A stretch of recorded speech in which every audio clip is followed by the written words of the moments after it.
Producer consumer problem है। क्या है? यहां लिखते हैं प्रोड्यूसर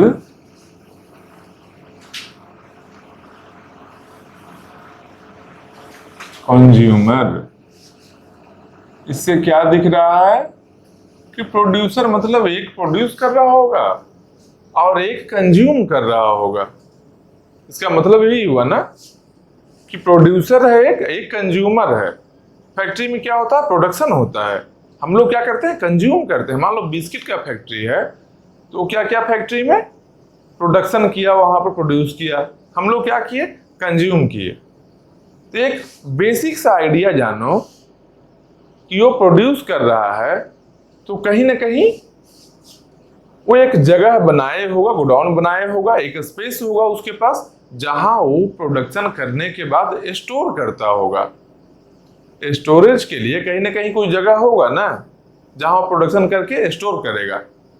तो वहां पर उस जगह को क्या बोलते हैं? गोडाउन बोलते हैं। तो यहां पर क्या बोलेंगे? यहां पर उस स्पेस को जहां प्रोड्यूसर प्रोड्यूस करके रखेगा कुछ भी डेटा को, उसको बोलेंगे बफर। तो ये है, कोड को अच्छे से देखना, उसके बाद में समझ में आएगा हर चीज, क्योंकि कोड को रन करवाना यही पर्पस है हम लोग का आज, कोड को प्रॉपरली एनालाइज करना।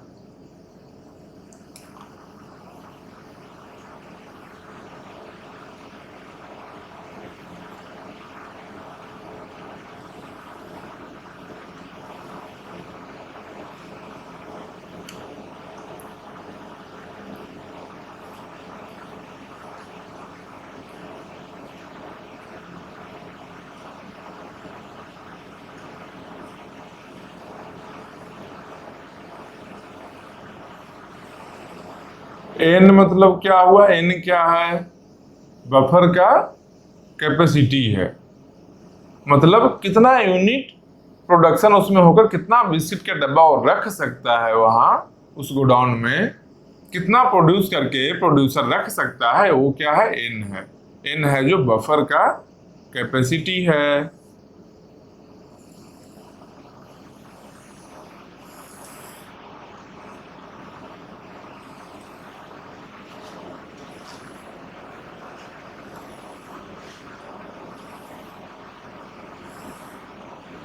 एक 0 1 2 3 4 5 6, नीचे का 5 6 का जगह ज्यादा बच गया, चलो कोई दिक्कत नहीं है, हम लोग का पर्पस कुछ और है। ये हो गया। इसके बाद एक आया इन।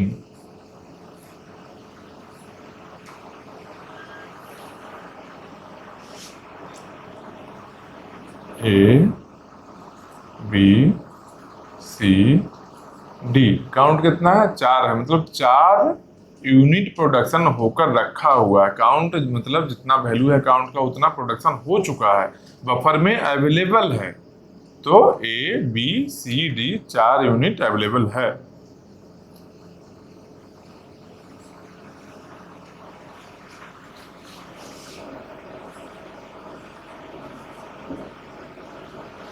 इन और आउट। अब बोलोगे एन क्या है? मैक्सिमम कैपेसिटी है।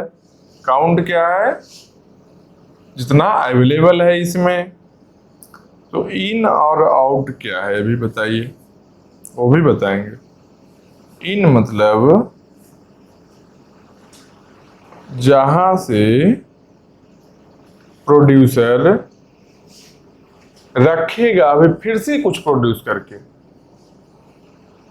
मतलब कोई एक रास्ता होगा ना, गेट होगा ना, जहां से प्रोड्यूसर जाएगा, इंटर करेगा गोडाउन में, रखेगा कोई सामान, तो वही इन है। मतलब अगला स्लॉट जो अवेलेबल है, खाली जगह है रखने के लिए, किसके पास? प्रोड्यूसर के पास में है, जो खाली जगह रखने के लिए, वो है इन।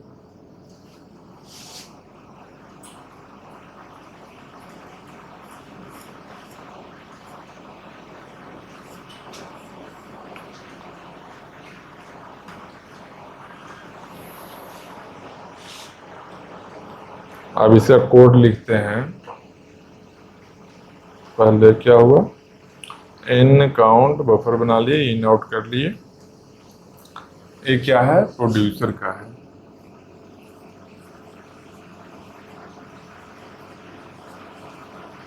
ये क्या है, प्रोड्यूसर। यहाँ क्या है, कंज्यूमर। अब कोड लिखते हैं ब्लैक पेन से।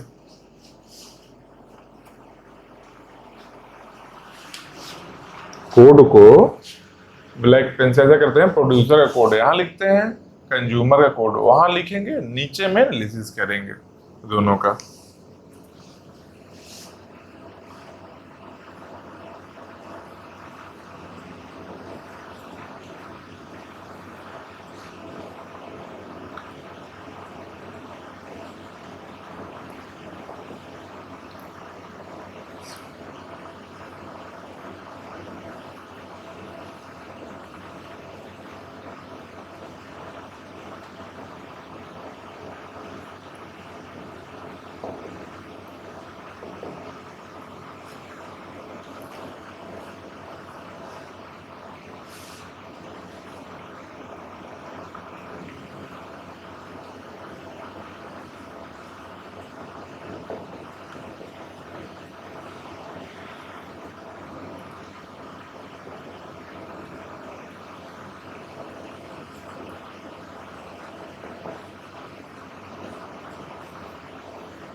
अच्छे से कोड को पहले लिख लेते हैं।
इतना तेज कौन बोलता है भाई।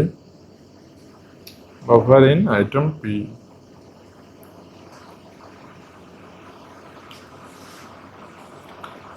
इन इक्वल टू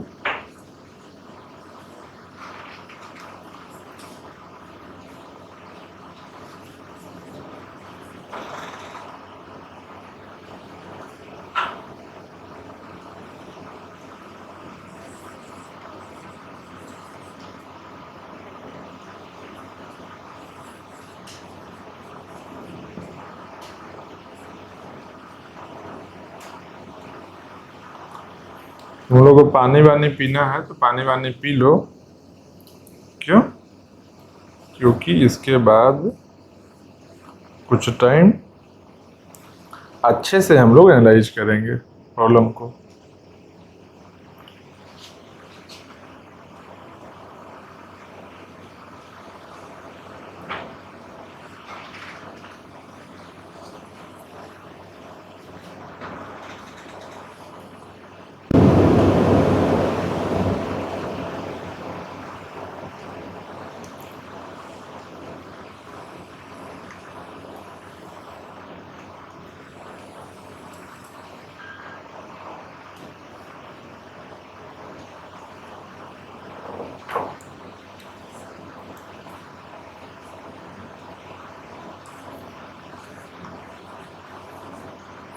लोड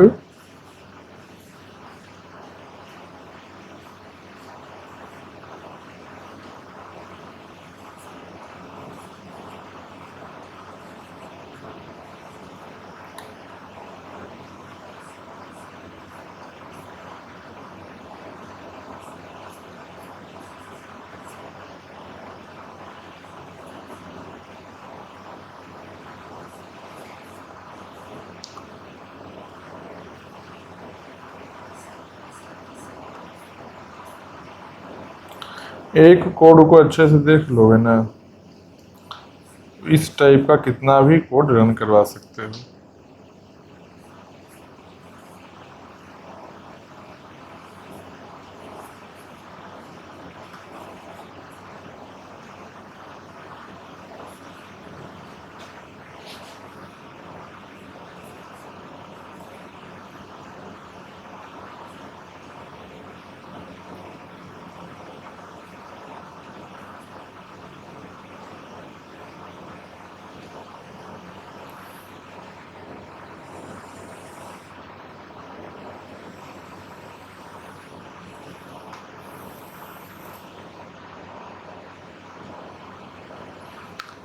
तुम लोग के नोट्स में तो ये बना हुआ है और हमको बनाना है, लिखना है।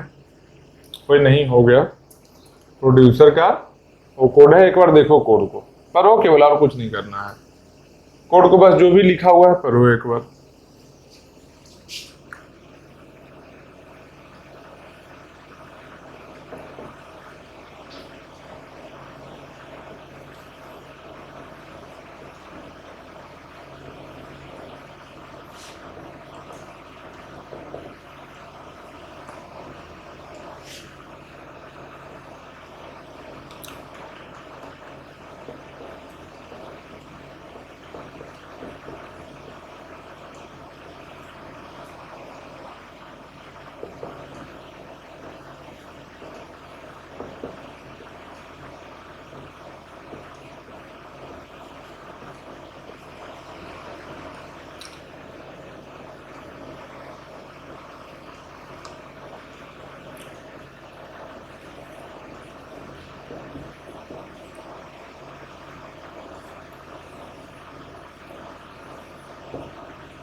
सब कोड को एक एक लाइन में बताएंगे अच्छे से, किसका क्या मतलब है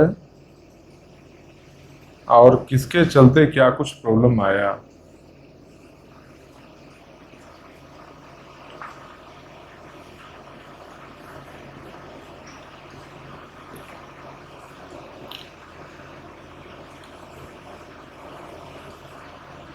भोपाली देख रहा है क्या? बोलो, मार्कर में इंक कौन भरा था? मार्कर का इंक नीचे गिर रहा है, इतना इंक भरते हो?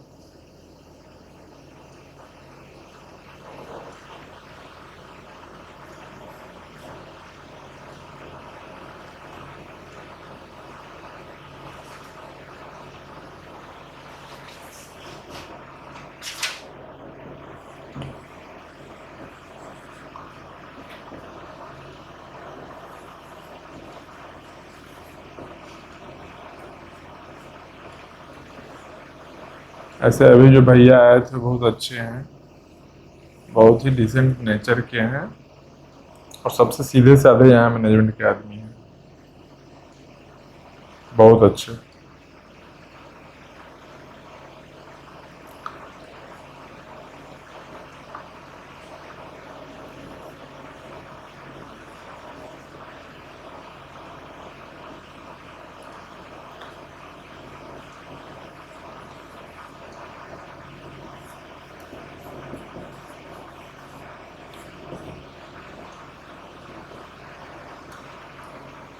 चलो, एट लास्ट हम लोग कोड हुआ कंप्लीट, बस थोड़ा सा और लिखना है, छोटा सा।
चलो पर्पस यही था, हम लोग का कोड लिख लिए।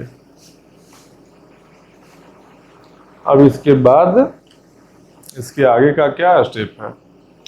कोड में ब्लैक अब नहीं चलाएंगे, ठीक, ब्लू और रेड लेते हैं, ब्लैक को रख देते हैं ताकि डिफ्रेंशिएट कर सकते हैं क्या क्या चेंजेस आया।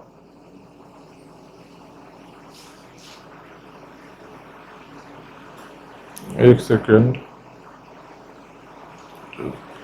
सही है, साफ वाला पार्ट उसको कर लेते हैं फ्रंट में। अच्छा, कोड को अब तक देखियो तुम लोग, जो भी कोड है प्रोड्यूसर वाला तो पहले लिख चुके थे, देखना चाहिए था ना। चलो जो देख लिए वो भी अच्छा, नहीं देखे वो भी अच्छा। अब हम बताते हैं देखो क्या है। यह है प्रोड्यूसर और कंज्यूमर। तो क्या बताए थे स्टार्टिंग में कि सिंक्रोनाइजेशन का जरूरत क्यों पड़ा है? सिंक्रोनाइजेशन का जरूरत क्यों पड़ा था बताओ? सिंक्रोनाइजेशन का जरूरत इसलिए पड़ा था कि दो प्रोसेस में कुछ कॉमन हो, इसके लिए सिंक्रोनाइजेशन कर रहे थे। क्योंकि कॉमन रहने पर कि एक चांस क्या है कि हो सकता है कि उसके आउटपुट में या फिर उसके एग्जीक्यूशन में कुछ चेंज आ जाए, यही पॉसिबल है। तो क्या करेंगे, जब कुछ कॉमन है सबसे पहले देखेंगे कि कॉमन है या नहीं। अगर कॉमन है फिर उसको देखेंगे कि ये कॉमन रहने के चलते क्या प्रॉब्लम आ रहा है, ठीक। तो यहां देखो क्या देखते हैं, n इक्वल टू 6। ये देखो टॉप में जो n लिखा है क्या है, n ए वाला पार्ट है जो n equal to 6। n equal to 6 मतलब क्या है, ये नंबर ऑफ स्लॉट है, नंबर ऑफ स्पेसेज है जो बफर में है। बफर क्या है, एक स्टोरेज एरिया है। ये क्या इसको बोल सकते हैं, एक एरे टाइप का एक एरे है बफर। एरे क्या होता है, डेटा को स्टोर करने का एक तरीका है जिसमें 0 1 2 3 4 5 ऐसे ऐसे उस स्लॉट के नंबरिंग करते हैं और सबका इक्वल होगा साइज। एक एरे ऐसा है, मतलब इतना सारा स्लॉट बना है, तो 0 से स्टार्ट करेंगे, जनरली 0 से करते हैं, कुछ और से भी कर सकते हैं। तो 0 1 2 इसका इक्वल साइज, ये सबका साइज इक्वल होगा, मतलब स्टोरेज के लिए है। ये अच्छे से पढ़ना, डेटा स्ट्रक्चर में बहुत अच्छे से एरे पढ़ना है। ये जानो बेसिकली कि एक स्टोर करने का एक बकेट है, एक बकेट है जिसमें कि डायरेक्टली एरे में हम लोग यहाँ भी डेटा डाल सकते हैं, डायरेक्टली यहाँ डाल सकते हैं, डायरेक्टली यहाँ, डायरेक्टली यहाँ, और कहीं से भी रिट्रीव कर सकते हैं डेटा को, कहीं से भी ले सकते हैं डेटा को।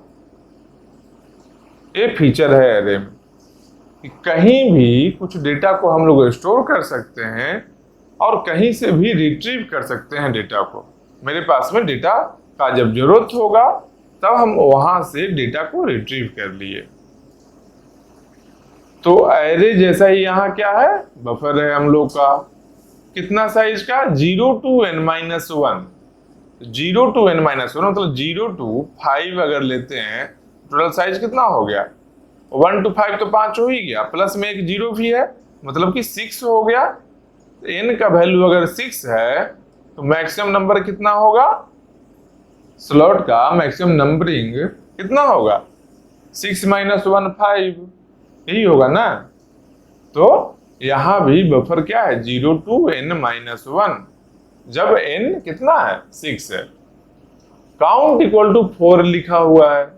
काउंट मतलब क्या है कि ये जो बफर है, ये जो स्टोरेज एरिया है, इसमें प्रेजेंटली किसी इंस्टेंट टाइम में, जैसे अभी हम लोग देख रहे हैं, एक पार्टिकुलर इंस्टेंट में एक स्नैपशॉट लिए हैं इसका, फिर देख रहे हैं कि उस टाइम में इसमें कितना डेटा अवेलेबल है। कितना प्रोडक्ट अवेलेबल है जो कि प्रोड्यूसर प्रोड्यूस किया था। ये प्रॉब्लम क्या है, प्रोड्यूसर और कंज्यूमर दो ही लोग हैं। एक वहां देखो प्रोड्यूसर का कोड है, एक यहाँ कंज्यूमर का कोड है। देखो यहां पर क्या है, प्रोड्यूसर, यहां पर क्या है, कंज्यूमर। मतलब क्या है, प्रोड्यूसर और कंज्यूमर का कोड है, एक प्रोड्यूसर का है दूसरा कंज्यूमर का है। तो काउंट मतलब किसी पार्टिकुलर इंस्टेंट में कितना डेटा इसमें स्टोर्ड है। वो डेटा कहां से स्टोर हुआ है, वो प्रोड्यूसर ही प्रोड्यूस किया है। क्यों, क्योंकि दो ही लोग हैं, एक प्रोड्यूस करते हैं दूसरा कंज्यूम करते हैं। तो प्रोड्यूसर कभी खुद कंज्यूम नहीं करेगा और कंज्यूमर कभी प्रोड्यूस नहीं करेगा, दोनों अपना अपना काम करेगा। तो अपना काम क्या है, प्रोड्यूसर का अपना काम क्या है, प्रोड्यूस करना, इसलिए नाम है प्रोड्यूसर। कंज्यूमर का अपना काम क्या है, कंज्यूम करना, इसलिए नाम कंज्यूमर है। तो प्रोड्यूसर जब प्रोड्यूस करेगा तो ये बफर है जो स्टोरेज एरिया है। देखो कोड दो लिखे हैं, कोड दोनों का अलग अलग लिखे हैं, मतलब दोनों का काम करने का तरीका अपना अलग अलग है। प्रोड्यूसर अपने तरीके से आइटम को प्रोड्यूस करता है और कंज्यूमर अपने तरीके से आइटम को कंज्यूम करता है, मतलब डेटा को कंज्यूम करता है। लेकिन बफर कितना बनाए हैं, बफर एक ही बनाए हैं। क्यों, क्योंकि बफर दोनों के लिए कॉमन है, इसलिए एक बनाए ना। अगर दोनों का सेपरेट हो तो सेपरेट बना दिए होते, लेकिन सेपरेट है ही नहीं, दोनों के लिए बफर एक ही है।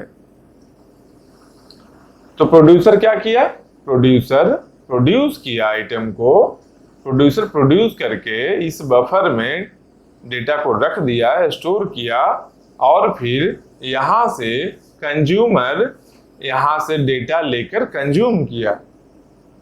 यही पर्पस हो रहा है, मतलब प्रोड्यूसर प्रोड्यूस करके इसमें डेटा डाला और यहां से कंज्यूमर कंज्यूम किया। मतलब क्या लिखेंगे कि प्रोड्यूसर यहां डेटा डाला, कंज्यूमर यहां से डेटा कंज्यूम किया। तो प्रोड्यूसर यहां डाला मतलब क्या है, जीरो में डाला? नहीं, जीरो में नहीं डाला, इसका भी एक अपना लॉजिक है। प्रोड्यूसर कहां डालेगा, तो प्रोड्यूसर के नीचे देखो एक वेरिएबल है इन। इन वेरिएबल का मतलब क्या है कि next available slot for producer to store the data. मतलब क्या, अगला जो अवेलेबल स्लॉट है, जो खाली है, वैकेंट है, जहां पर प्रोड्यूसर अपने आइटम को स्टोर कर सकता है, वो क्या है, ये इन है। इनका मतलब क्या हुआ, जहां पर जो अगला खाली स्लॉट है, अगला खाली स्पेस है, कहां पर, इस बफर में। इस बफर में अगला खाली स्पेस है, वो इन वेरिएबल में है। यहां पर क्या करेगा, प्रोड्यूसर अपना जो नेक्स्ट प्रोडक्शन होगा इसका, उस डेटा को स्टोर करेगा, कहां पर, जो इन वेरिएबल में वैल्यू होगा। इन वेरिएबल में अभी क्या वैल्यू है, 4 है। इसका मतलब क्या हुआ, प्रोड्यूसर अब जब प्रोड्यूस करेगा तो कहां स्टोर करेगा, 4 कहां है, यहां है। मतलब कि अब जो डेटा आएगा जो इसमें होगा स्टोर, यही हुआ ना। इन वेरिएबल क्या है, नेक्स्ट अवेलेबल स्लॉट को बता रहा है। देखो अवेलेबल कौन है, 0 नहीं अवेलेबल है, खाली नहीं है ना, फ्री नहीं है। 0 गए, 1 गए, 2 गए, 3 भी फ्री नहीं है, 3 में डी है, 4 फ्री है, अवेलेबल है। मतलब क्या, इसमें प्रोड्यूसर आइटम को प्रोड्यूस करके रख सकता है। ठीक, अब उसी तरीके से एक आउट वेरिएबल है। एक क्या है, आउट वेरिएबल। पता नहीं रेड मार्कर को क्या हो गया है इसमें, जानते हो, ब्लैक इंक ये लोग डाल दिया क्या, वो ब्लैक चल रहा है। भगवान जाने लोग क्या क्या कर जाते हैं अनजाने में। एक सब कैसे हुआ, ऐसे किया गया था तो वैसे हुआ था। पर्पस क्या था, कुछ पार्टिकुलर काम को करना था, लेकिन किया क्या गया, ऐसे या फिर वैसे हो गया, ऐसे वैसे में चल रहा है गेम। चलो कोई नहीं, देखते हैं हम लोग। यहाँ क्या है, आउट वेरिएबल है। आउट वेरिएबल का मतलब क्या है कि कंज्यूमर क्या करेगा, कंज्यूमर का काम क्या है, कंज्यूमर का जो पर्पस है क्या है, आइटम को कंज्यूम करना। कौन से आइटम को, जिसको प्रोड्यूसर बनाया। प्रोड्यूसर जो आइटम को बनाया, प्रोड्यूस किया, उस आइटम को कंज्यूमर कंज्यूम करेगा। तो डायरेक्ट प्रोड्यूसर बनाकर कंज्यूमर को देगा, नहीं, डायरेक्ट नहीं देगा। प्रोड्यूसर है जो प्रोड्यूस करेगा आइटम को। एक स्टोरेज है, बफर है, ये स्टोरेज है, पहले बफर में स्टोर करेगा, उसके बाद इस स्टोरेज एरिया से कंज्यूमर कंज्यूम करेगा, इस स्टोरेज एरिया से, इसी बफर से कंज्यूम करेगा। तो इसमें बहुत सारा स्लॉट है। अब 4 स्लॉट में डेटा है, कंज्यूमर कहाँ से कंज्यूम करेगा, तो आउट वेरिएबल में जो नंबर होगा उस नंबर्ड स्लॉट से डेटा कंज्यूम होगा। आउट में कितना है, 0 है, मतलब डेटा कहां से कंज्यूम होगा, 0 से ही होगा। देखो 0 है ना, तो 0 से ही डेटा कंज्यूम होगा। इसका मतलब क्या हुआ, यहां से बिना 0 को कंज्यूम किए 1 से कंज्यूम कर सकता है क्या कंज्यूमर, नहीं कर सकता है। सीक्वेंस में ही आना है, कंज्यूम करना है, 0 कर ले, 1 कर ले, 2 कर ले, 3 कर ले, सबको कर ले कंज्यूम, लेकिन सीक्वेंस नहीं चेंज ब्रेक हो सकता है, चेंज नहीं कर सकता है। ऐसा नहीं होगा डायरेक्टली 2 को कर ले, 1 में भी डेटा है और 3 में भी डेटा है, और डायरेक्टली 2 को कंज्यूम करे, ये नहीं हो सकता है। कंज्यूम करेगा तो 0 1 2 3 ऐसे ही जाएगा। तो ये कहाँ लिखा हुआ है, बोलोगे ये कहाँ लिखा हुआ है, ये कोड में लिखा हुआ है। अभी बताएंगे कोड में कहाँ लिखा हुआ है, पहले जानो कि कोड में है क्या चीज, ताकि कोडिंग जब पढ़ेंगे, जब देखेंगे कोड को तो आसान होगा। मेन पर्पस ओवरऑल जान लो, बोर्ड पर क्या क्या चीज लिखा हुआ है और क्या क्या चीज होने वाला है। तो यहां पर क्या देखेंगे कि एक प्रोड्यूसर है, एक कंज्यूमर है। प्रोड्यूसर प्रोड्यूस किया आइटम वो कहाँ रखेगा, कहाँ स्टोर करेगा, इन वेरिएबल है, एक इन वेरिएबल है, वहां पर प्रोड्यूसर स्टोर करेगा अपने डेटा को।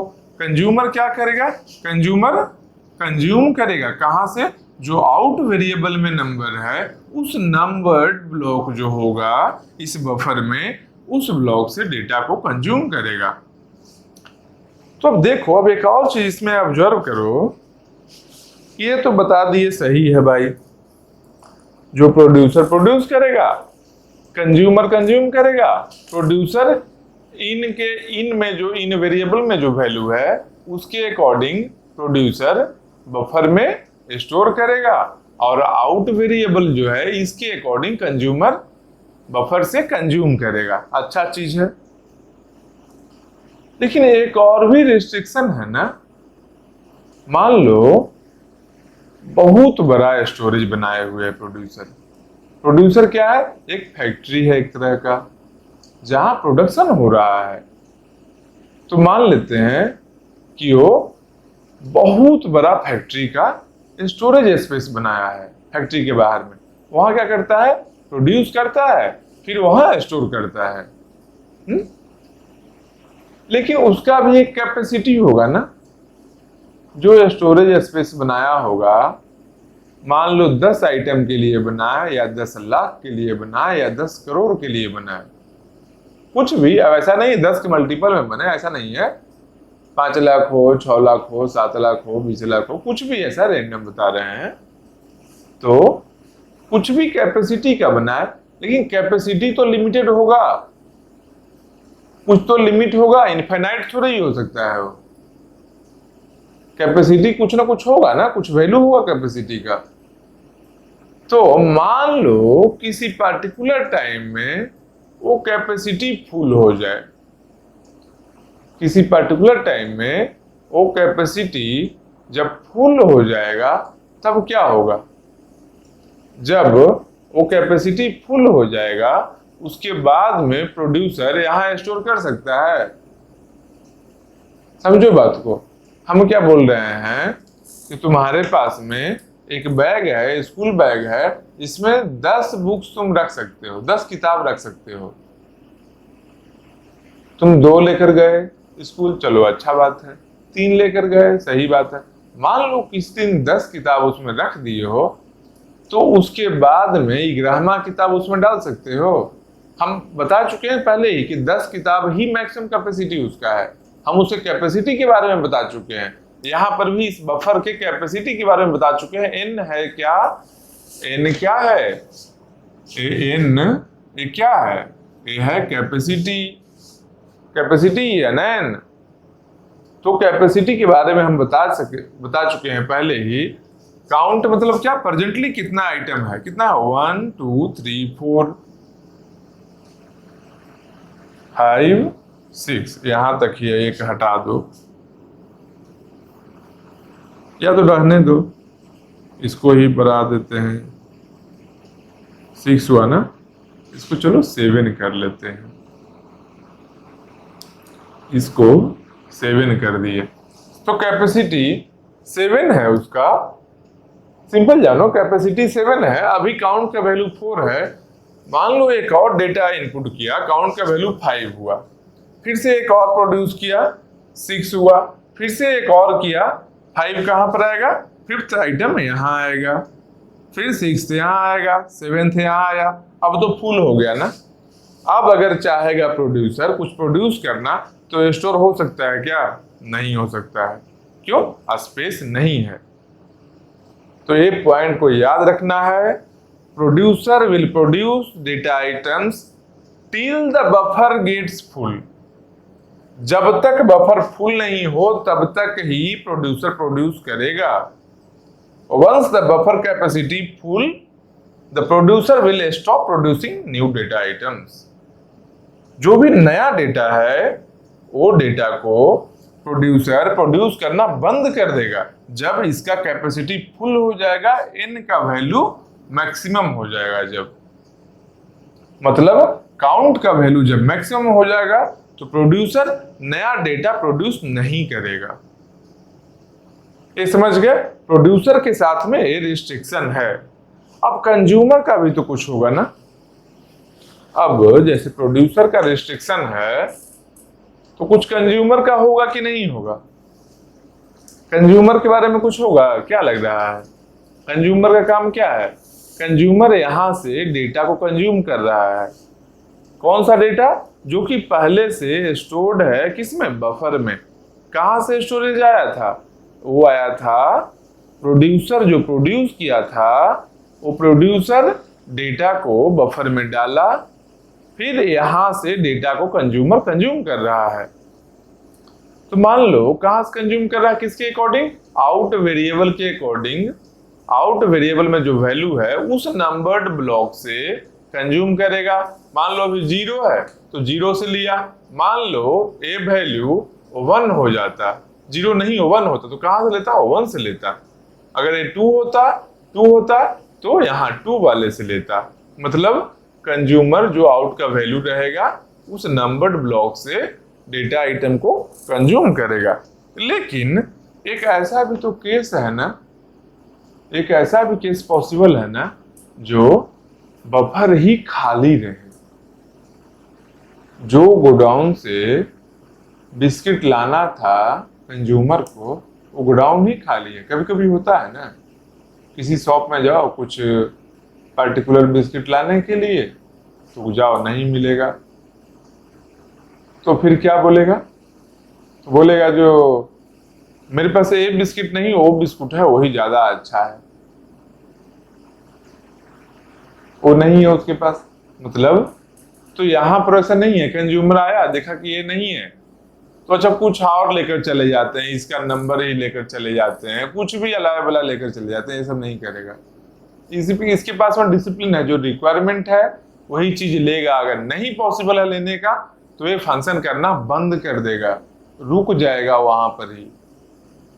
तो इसका मतलब क्या है कि जब बफर खाली होगा तो कंज्यूमर नया आइटम को नहीं ले सकता है। समझ रहे हो ना? देखो हर चीज को बहुत स्लोली हम बता रहे हैं। क्यों? एक बार कोड को समझ जाओगे ना, फिर भूलोगे नहीं। तो इससे अच्छा बात और क्या हो सकता है?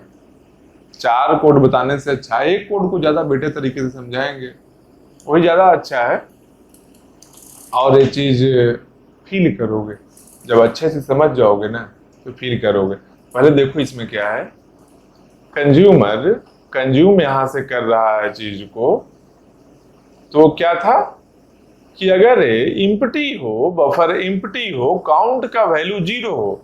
बफर इम्पटी होने का मतलब क्या है? काउंट का वैल्यू तो क्या देता है? काउंट का वैल्यू बताता है कि प्रेजेंटली कितना डेटा इसमें है।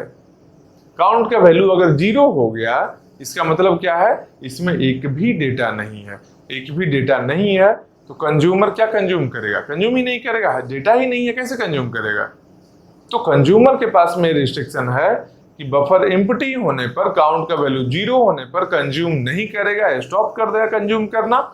और प्रोड्यूसर के पास में क्या रिस्ट्रिक्शन है? जो काउंट का वैल्यू n होने पर ये प्रोड्यूस करना बंद कर देगा। क्यों? क्योंकि बफर फुल हो चुका है। दोनों के रिस्ट्रिक्शन को बता दिए। Consumer will stop consuming data once the buffer is empty and producer will stop producing new data once the buffer gets full। ये दोनों वो कंज्यूमर और प्रोड्यूसर का रेस्ट्रिक्शन है। तो आप क्या करेंगे? अब कोड को रन करवाएंगे। तो चेयर को करो साइड, पानी पी लेते हैं एक बार। चलो तुम लोग पियो एक बार पानी। पानी पीकर कोड को रन करवाएंगे, मजा आएगा अभी।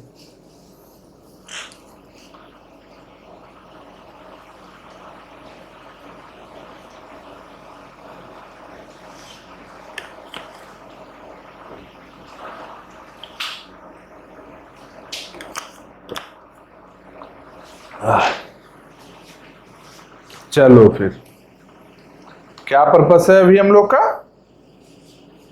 कोड को रन करवाना। तो इसको मिटाते हैं पहले। ये क्या था? ये एरे डेटा स्ट्रक्चर के बारे में कुछ था कि एरे कैसा होता है, और बफर जो है एरे टाइप का डेटा स्ट्रक्चर ही यहाँ पर है, जिसमें कि हम लोग स्टोर कर रहे हैं डेटा आइटम जो प्रोड्यूस हो रहा है, और वहां से ही कंज्यूमर कंज्यूम भी कर रहा है। तो अब क्या करेंगे? अब प्रोड्यूसर के कोड को पढ़ेंगे अच्छे से। ये क्या है? Int count equal to 0। Initially count का वैल्यू कितना है? 0 है। क्यों? क्योंकि बफर अभी क्रिएट हुआ है, एरे क्रिएट किया गया, गोडाउन बना ही है। जब फैक्ट्री से प्रोडक्शन होगा तब ना गोदाम में स्टोरेज होगा। पहले से कहां से कुछ रहेगा वहां? पहले से बिस्किट नहीं है। जब फैक्ट्री में प्रोडक्शन होगा तो स्टोरेज वहां होगा।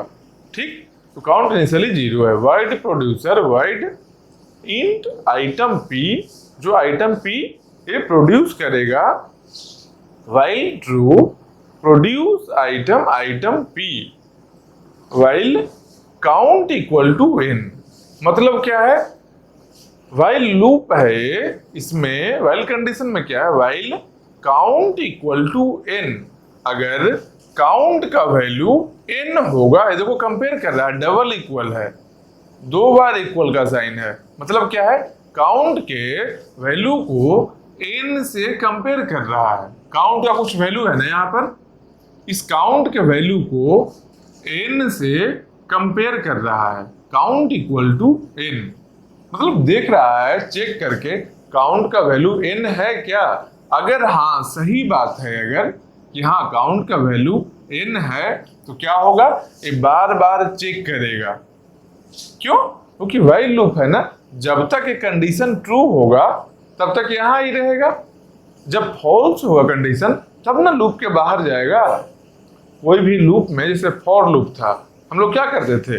पहले इनिशियलाइज करते थे, फिर कंडीशन चेकिंग हुआ, फिर उसके बाद में इंक्रीमेंट डिक्रीमेंट जो कुछ भी होता था फंक्शन लिखते थे आगे का। तो कंडीशन चेकिंग में क्या करते हैं? कंडीशन को चेक करते हैं, और कंडीशन अगर फॉल्स हो गया तो लूप के बाहर आ जाते हैं। तो यहाँ भी व्हाइल लूप में कंडीशन को चेक कर रहे हैं, काउंट इक्वल टू n। अगर n है, अगर ये सही है, ट्रू है, तो बार बार इसको चेक करेगा, काउंट इक्वल टू n। फिर से है कि थोड़ा थोड़ा टाइम बाद ये चेक करेगा रिपीटेडली।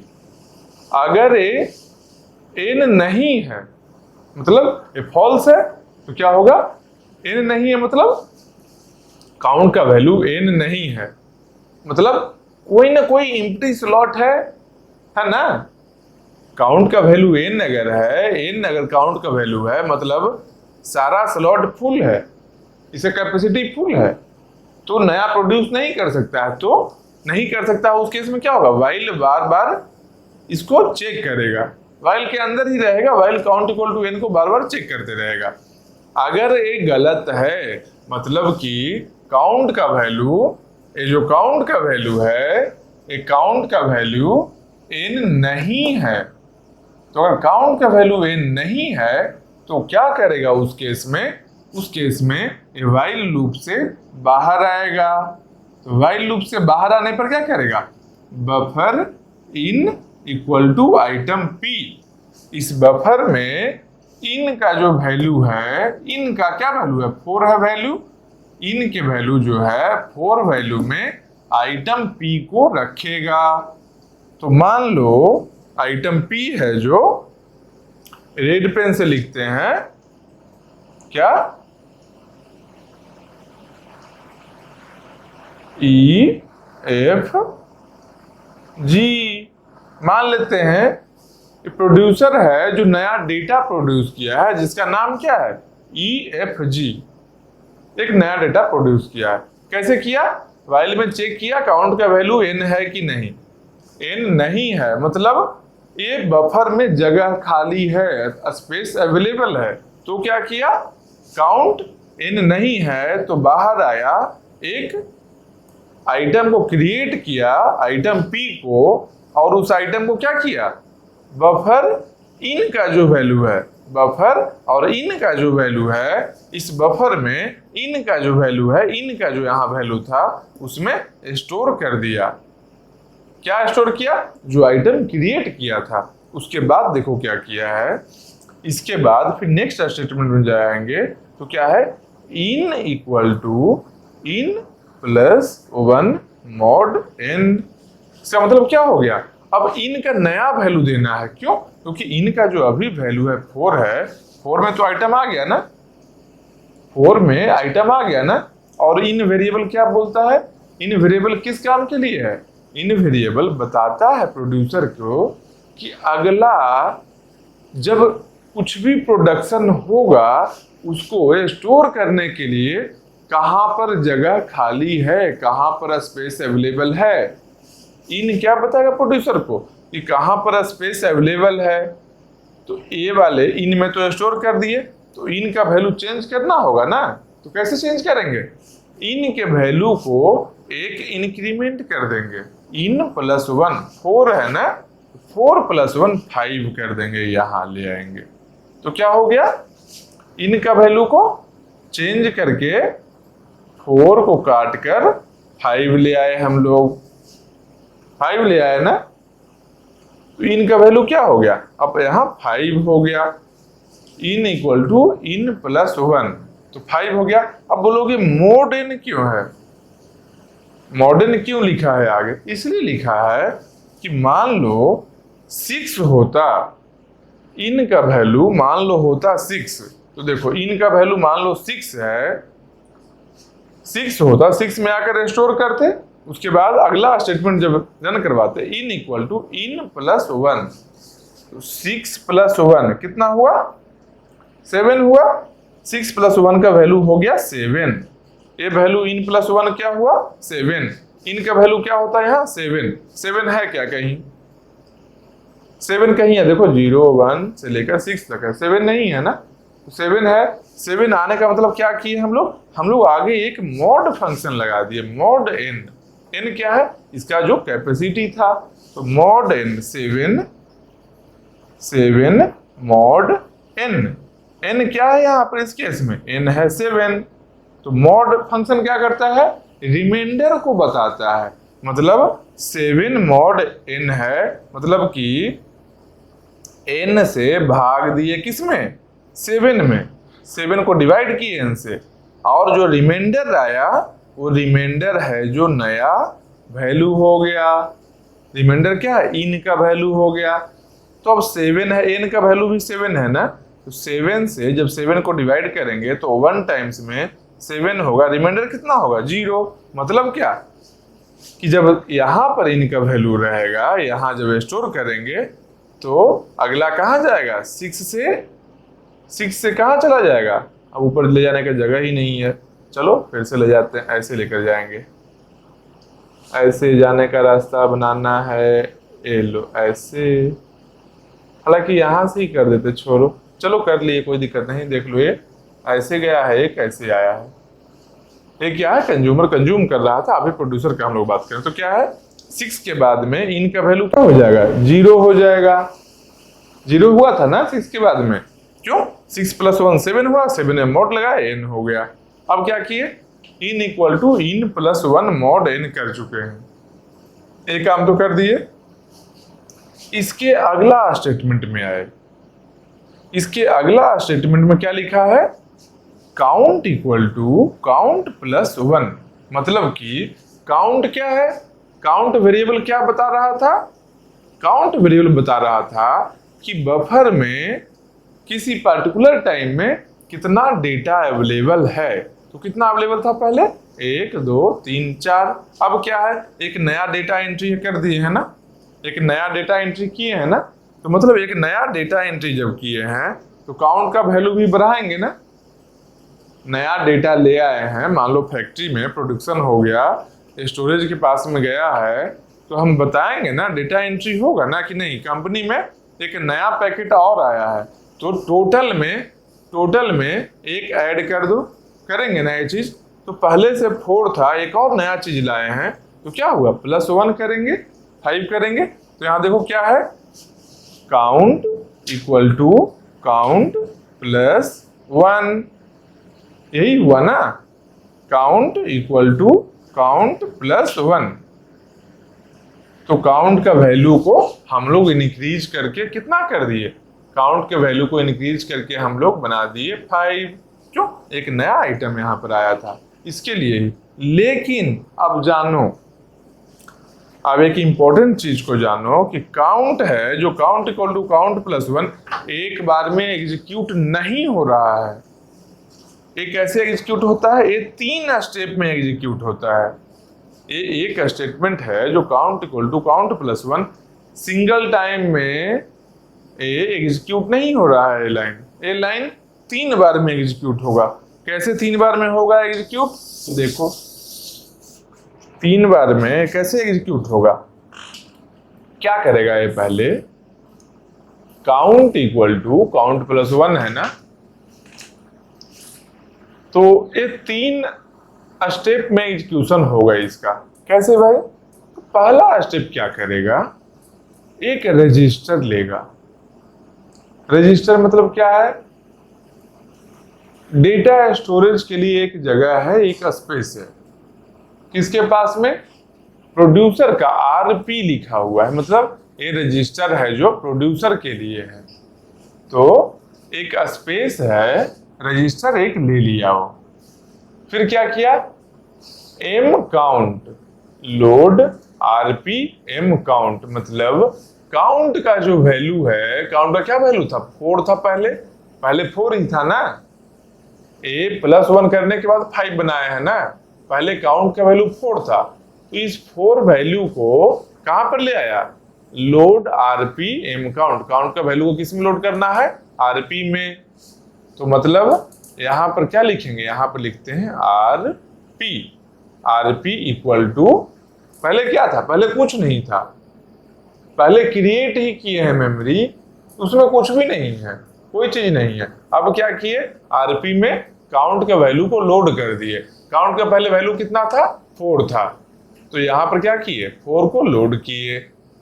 फिर क्या हो गया अगला स्टेप, इंक्रीमेंट RP को इंक्रीज किए, कितना से, 1 से, मतलब कितना हो गया, 4 से 5 बन गया। इंक्रीमेंट और डिक्रीमेंट केवल वर्ड लिखा रहे, तो सिंपल जानो कि एक ऐड करना है और एक सब्ट्रैक्ट करना है। तो इसको क्या किए, इसको इंक्रीमेंट किए RP के वैल्यू को। RP क्या है, रजिस्टर है प्रोड्यूसर के पास में, क्या काम के लिए, ये काउंट को वैल्यू इंक्रीज करने के लिए एक स्टेप में नहीं करता है, ये 3 स्टेप में काउंट का वैल्यू इंक्रीज करता है। तो आरपी का वैल्यू को इंक्रीज किया, उसके बाद क्या किया, स्टोर एम काउंट आरपी, फिर आरपी का जो वैल्यू है अभी कितना है 5 है ना, फिर जो आरपी का वैल्यू है स्टोर करेगा कहां पर, एम काउंट में, काउंट जो वेरिएबल है उसमें आरपी का वैल्यू स्टोर करेगा। मतलब ये आरपी का वैल्यू 5 है, इस 5 को स्टोर कहां किया, काउंट में स्टोर किया है ना, काउंट यहां पर स्टोर किया।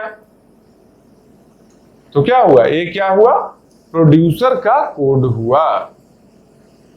समझ गए ना। पहले जानो प्रोड्यूसर कैसे रन कर रहा है, ये पूरा चीज प्रोड्यूसर यहां रन कर गया।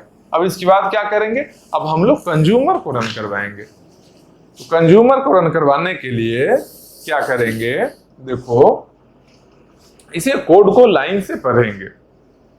क्या है लिखा हुआ, void consumer void int item C, एक अलग है आइटम सी नाम से रखे हुए है कि उसमें कंज्यूमर का क्या काम है, कंज्यूम करना है। तो जब डेटा को रिट्रीव करेगा यहां से, ये बफर है, बफर से लेगा तो उसको कहां स्टोर करेगा, आइटम सी में स्टोर करेगा, मतलब कंज्यूम करना है इसको। यहां पर क्या था, यहां पर आइटम पी था जो प्रोड्यूस किया था, ये प्रोड्यूस किया था, ये देखो ये प्रोड्यूस किया था, वही आइटम यहाँ पर आइटम पी था। यहाँ पर क्या है, कंज्यूम करना है, आइटम सी कंज्यूम करना है इसको। तो क्या हो गया, while true while count equal to 0, मतलब काउंट जो है, एक काउंट जो वेरिएबल है इसके वैल्यू को क्या करेगा, 0 से कंपेयर करेगा। Count equal to 0, double equal है ना, डबल इक्वल का मतलब क्या होता है, कंपेरिजन, कंपेयर करेगा वो काउंट को।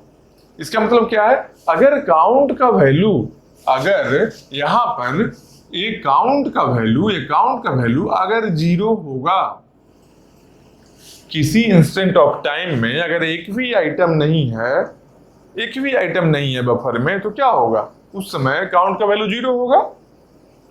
तो उस इंस्टेंट ऑफ टाइम में अगर कंज्यूमर अपना कोड रन करवा रहा होगा, तो यहां पर क्या दिया है, यहां पर काउंट का वैल्यू 0 दिया हुआ है।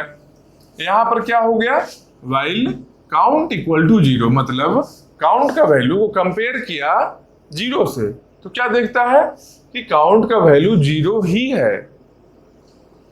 ये कंपेयर किया है 0 से कि काउंट का वैल्यू 0 है क्या, तो क्या पता चला उसको, हाँ काउंट का वैल्यू 0 ही है। क्या हुआ, एक कंडीशन सही है, ट्रू है, इसमें ही बार बार चेक करेगा।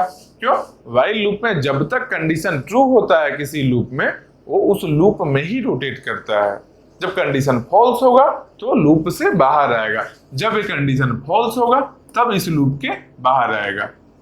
तो 0 आइटम अगर यहां था तो क्या हुआ, काउंट का वैल्यू 0 था, तो कंज्यूमर यहां ही रुक जाएगा।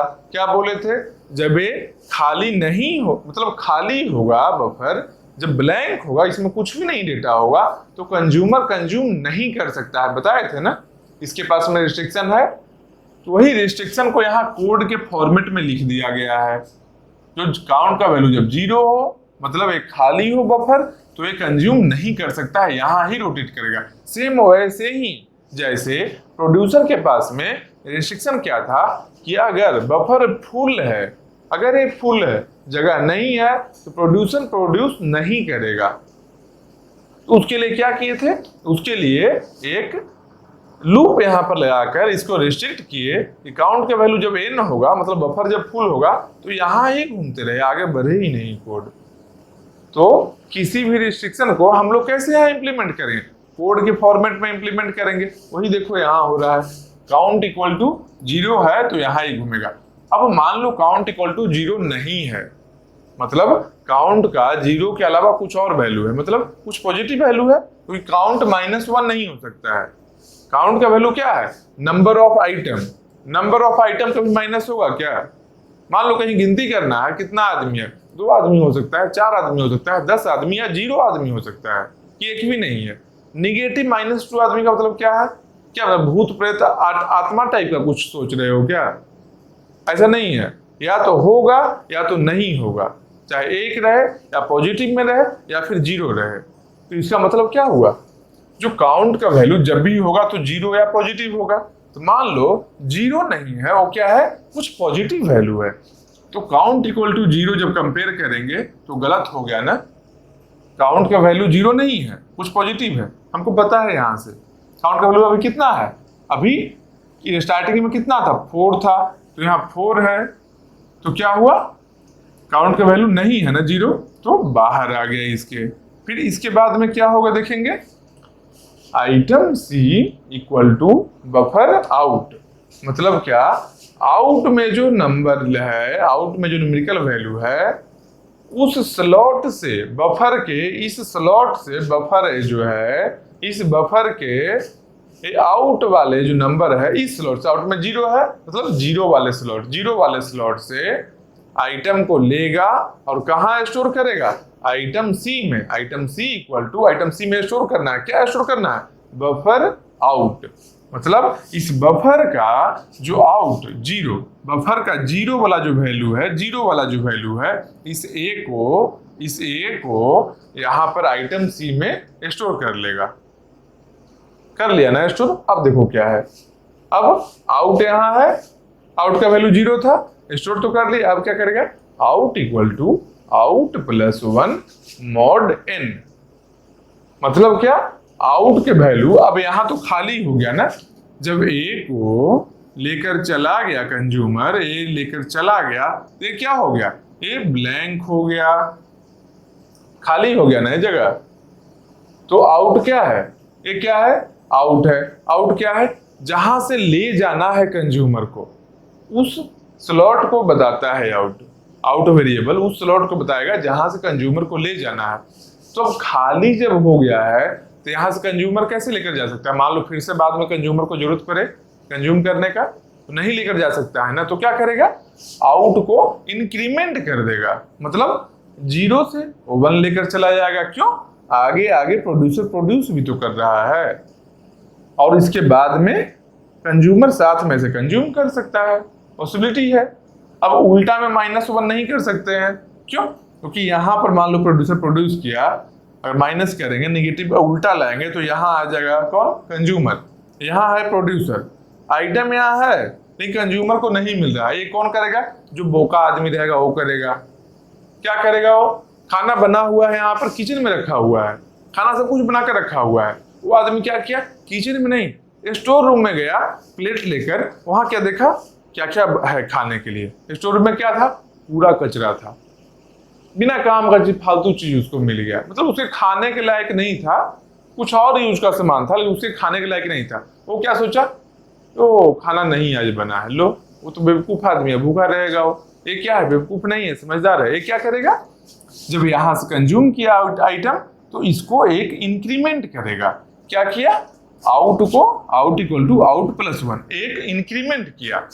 तो फिर बोलोगे मॉड कहां से आया, तो देखो मान लो जब कभी आउट का वैल्यू 6 होता, 6 इसका भी तो वैल्यू हो सकता है, जिस तरीके से प्रोड्यूसर में इन का वैल्यू हुआ था। तो मान लो आउट का वैल्यू 6 है, 6 वाले को कंज्यूम किया तो कहाँ जाएगा, फिर यहाँ आना चाहिए ना। तो जब इंक्रीमेंट करेगा, इंक्रीमेंट जब करेगा, ये जब आउट प्लस 1 करेगा तो क्या होगा, 6 प्लस 1, 6 प्लस 1 कितना हुआ, 7। तो 7 को जब मॉड n करेंगे, मॉड 7 करेंगे, तो 7 डिवाइड 7 जब करेंगे तो रिमाइंडर कितना आएगा, 0। तो यहाँ से 0 ही न जाना है हम लोग को, इसलिए मॉड फंक्शन वहां भी लगा दिए। समझ रहे हो बात को, मॉड फंक्शन वहां भी इसलिए यूज किए हैं। तो अब क्या हुआ, out equal to out plus 1 mod n हो गया, आउट वाले का चेंज कर लिए वैल्यू। अब क्या करेंगे, अब करेंगे काउंट का भी तो वैल्यू चेंज करना है, क्योंकि काउंट है जो क्या बता रहा था, काउंट बता रहा था क्या, कि नंबर ऑफ आइटम्स जो उस टाइम में प्रेजेंट है बफर में, बफर में किसी पर्टिकुलर टाइम में जब ये ऑपरेशन हो रहा था, ये कोड जब रन कर रहा था, उस समय कितना अवेलेबल है। तो जितना अवेलेबल था वो क्यों कौन बता रहा था, काउंट बता रहा था। लेकिन उसमें से कंज्यूमर एक कंज्यूम कर लिया है ना, तो काउंट का वैल्यू एक कमाना है ना। मान लो घर में पापा पैसा रख के गए हैं, उसमें से एक नोट निकाल लिए हो तुम, तुम्हारा रिस्पॉन्सिबिलिटी क्या है, वहां लिखना एक माइनस करके, ताकि सामने वाले को पता चले कि हाँ एक नोट इसमें निकाला हुआ है। तो ये कैसे हमको याद आया, हम एक काम किए थे बचपन में। हम क्या करते थे, पैसा निकालना है तो पैसा निकाल लिए और लिखे नहीं। पापा गए बैंक में बोले नहीं ये पैसा सही है, हम क्या करते थे, ऊपर में लिखा होता था और नीचे वाले नोट को निकालते थे। बैंक में गए, बैंक में क्या बोले, नहीं सही नोट काउंट किया हुआ है। बैंक वाला मशीन से काउंट किया, बोला नहीं है। तो क्या किए पापा, फोन किए हमको, बोले पैसा निकाला था, हम बोले हाँ। फिर क्या, इधर 2 थप्पड़ या इधर 2 थप्पड़, मतलब ये बता रहे हैं थप्पड़ वाला जमाना नहीं था, बॉक्सिंग वाला जमाना था, मुक्का मुक्का मारे थे। तो इसीलिए समझो बात को, यहाँ क्या करना है, काउंट को कम करना है, डिसेंटली कम करना है। तो कैसे करेंगे, काउंट इक्वल टू काउंट -1, एक माइनस करेंगे ना, तो काउंट के वैल्यू को एक माइनस करेंगे। लेकिन ये कंज्यूमर क्या बोल रहा है कि हम एक बार में डायरेक्टली माइनस नहीं करेंगे। माइनस हम करेंगे, सही चीज है, लेकिन अपने तरीके से हम माइनस करेंगे। क्या तरीका है इसके पास, इसके पास में काउंट को, इस काउंट वाले स्टेटमेंट को रन करवाने के लिए 3 स्टेप है। ये तीन स्टेप में इस एक सिंगल स्टेप को ये 3 स्टेप मिलाकर ये काम को करता है। कैसे, देखो क्या किया, एक इसके पास में रजिस्टर है RC। जैसे प्रोड्यूसर के पास में एक रजिस्टर क्या था, एक रजिस्टर था RP, register for producer.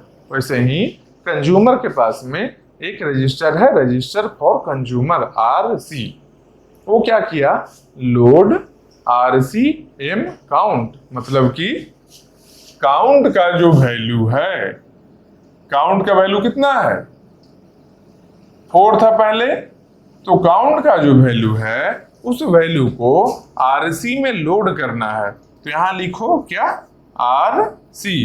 RC बराबर क्या लोड किए, काउंट का जो वैल्यू, काउंट का वैल्यू पहले क्या था, पहले काउंट का वैल्यू क्या था, मान लो अभी ही लो, छोड़ो पहले अभी ही लो। इसको स्टोर करने के बाद में क्या, 4 पहले था, एक स्टोर किए, 5 बना दिया था, प्रोड्यूसर इसको 5 बनाया था। चलो अभी का ही लेते हैं, अभी कितना वैल्यू है, 5 है, तो अभी वैल्यू है 5। तो क्या किया, load RCM count, M count का वैल्यू RC में लोड किया गया।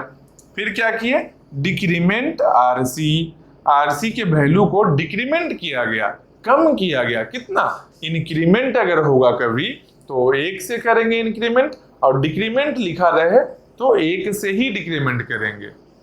जब इंक्रीमेंट में 1 ऐड होगा, डिक्रीमेंट में 1 माइनस होगा बस। तो इसको डिक्रीमेंट करेंगे तो क्या होगा, 5 से घट कर कितना हो गया, 4 हो गया। उसके बाद क्या करेंगे, स्टोर एम काउंट RC, मतलब काउंट में RC का जो वैल्यू है, RC में क्या है 4, इस 4 वैल्यू को कहाँ स्टोर करना है, काउंट में। काउंट कहाँ है, यहाँ है। तो 5 हुआ था एक इंसर्शन के बाद, एक डेटा को प्रोड्यूस करने के बाद में 5 हुआ था। फिर यहां से A को निकाल लिया कंज्यूमर, तो ये आउट कितना बन गया, आउट 0 से 1 आ गया था, 0 से 1 आ गया था आउट वाले में। फिर यहाँ क्या हुआ, काउंट में जो 5 था वैल्यू, अब ये डिक्रीमेंट होकर 4 आया। RC को देखो, RC को स्टोर एम काउंट RC के वैल्यू को कहाँ स्टोर किया, काउंट में। तो यहाँ कितना स्टोर है, RC का वैल्यू कितना है, 4 है, तो मतलब 4 हो गया। तो देखो यहाँ पर क्या हुआ, प्रोड्यूसर प्रोड्यूस किया आइटम को और कंज्यूमर कंज्यूम किया। 2 प्रोसेस है ना। हम क्या बताए थे कि सिंक्रोनाइजेशन कहाँ पर करेंगे, सिंक्रोनाइजेशन करेंगे जहां पर कम से कम 2 प्रोसेस हो, क्योंकि 2 प्रोसेस में ही चांस है कुछ गलत होने का। कम से कम 2 प्रोसेस तो चाहिए कुछ गलत होने के लिए। तो कुछ गलत होने के लिए जब 2 प्रोसेस चाहिए, तो यहां पर क्या है, प्रोड्यूसर है और कंज्यूमर है। और एक और चीज भी बताए थे कि उस दोनों प्रोसेस में कुछ ना कुछ कॉमन होना चाहिए। तो यहाँ क्या कॉमन है देखो एक बार, यहाँ क्या कॉमन है, यहाँ बफर ही कॉमन है, काउंट का वैल्यू कॉमन है, काउंट वेरिएबल है जो वहां भी काउंट यूज कर रहे हैं। देखो count equal to count plus one, यहाँ पर count equal to count minus one. Count उसके लिए भी कॉमन है, काउंट इसके लिए भी कॉमन है, दोनों के लिए कॉमन है ना। तो मतलब क्या हुआ, मतलब यही हुआ जो बफर भी कॉमन है और काउंट भी कॉमन है। इन तो भाई अपना वेरिएबल है प्रोड्यूसर के लिए, आउट है जो अपना वेरिएबल है कंज्यूमर के लिए, यही है ना। इसका मतलब कि कॉमन है तो यहां कुछ प्रॉब्लम आ सकता है क्या, कुछ कॉमन है तो यहां पर प्रॉब्लम आ सकता है। हाँ आएगा प्रॉब्लम, यहां पर क्या प्रॉब्लम आएगा देखते हैं रन करवा कर, तो क्या प्रॉब्लम आ सकता है। हम लोग अभी क्या देख रहे हैं, हम लोग देख रहे हैं क्या क्या प्रॉब्लम आ सकता है, फिर क्या देखेंगे उसके बाद अगला स्टेप में देखेंगे कि क्या क्या कंडीशन को इंपोज करने के बाद सिंक्रोनाइजेशन हो सकता है, क्या क्या कंडीशन जरूरी है सिंक्रोनाइजेशन को अचीव करने के लिए। उसके बाद क्या देखेंगे, उसके बाद हम लोग देखेंगे कि क्या क्या सॉल्यूशन है जो कुछ कुछ कंडीशन इंपोज कर रहे थे तो सही तरीके से इंपोज किया गया अगर और सही हो गया उसको क्या बोलेंगे, उसको सॉल्यूशन बोलेंगे। तो कुछ सॉल्यूशन गलत भी होगा कुछ सही भी होगा, हम लोग का इतना ही रास्ता तय करना है, जान लो इतना रास्ता तय कर लिए, सबका सॉल्यूशन देख लिए, समझो हम लोग का एसिंक्रोनाइजेशन कंप्लीट हो गया। तो ये जान गए ना, इसमें क्या किए, एक कोड लिखे हैं, उस कोड को रन करवाए प्रॉपरली। ये पहला कोड था इसलिए टाइम ज्यादा लगा, इसलिए आराम से बता रहे थे, क्यों कोड रन करवाने का एक हैबिट बन गया, समझ गए ना किस तरीके से कोड का फ्लो चलता है। अगले कोड में क्या है, बहुत ही कम टाइम लगेगा और सेम ऐसा ही हो, कुछ चेंजिंग होगा, स्टेटमेंट कुछ चेंज होगा, कोई दिक्कत नहीं, पढ़ेंगे वो रन करवा लेंगे देखकर, हम भी रहेंगे साथ में। तो देखो अभी देखें क्या कि यहाँ क्या प्रॉब्लम हो सकता है, इस कोड में कुछ प्रॉब्लम है क्या, देखो कैसे देखेंगे, अभी ध्यान से देखना है इस चीज को।